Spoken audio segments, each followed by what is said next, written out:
Welcome to the Garden District. This is my favorite neighborhood in New Orleans, and most of the houses in this neighborhood date from before the Civil War, before 1861, and that's why we call them antebellum homes, before the war. Well, there are a few minor exceptions. For example, the house behind me dates from the 1890s. This was at the peak of the Victorian age, and in those days, we were trying everything we could in a straight-laced neighborhood like this to set ourselves apart from all those debaucherous sinners in the French Quarter. In a neighborhood like this, it was considered very scandalous, if not even pornographic in many ways, to see a lady's ankles, unless of course you were married to her. So you'll notice that the house behind me has a double staircase. It's specifically because of that reason.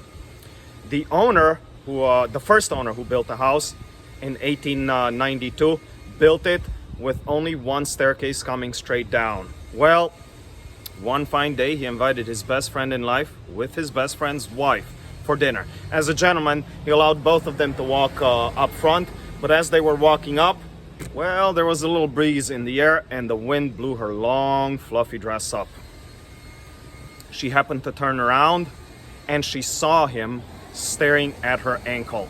She started screaming and her husband challenged this guy to a duel. He challenged the owner of the house to a duel for having defiled her honor by looking at this very sexy ankle, basically.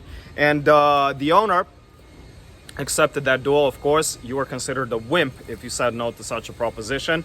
They fought the duel by the sword, by the way.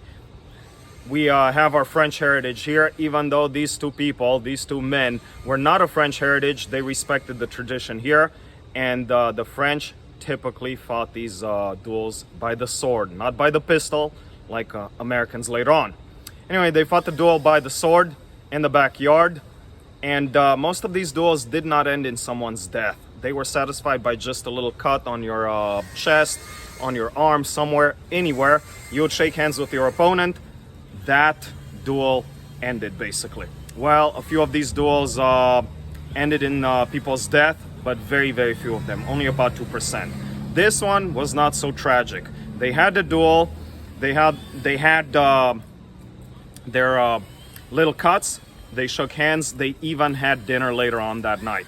But the owner of the house was so terrified by this duel, he decided, okay, no more of these temptations. I'm going to build a double staircase, one for men, one for women, so that never again will I be tempted to look at any more of these pornographic ankles.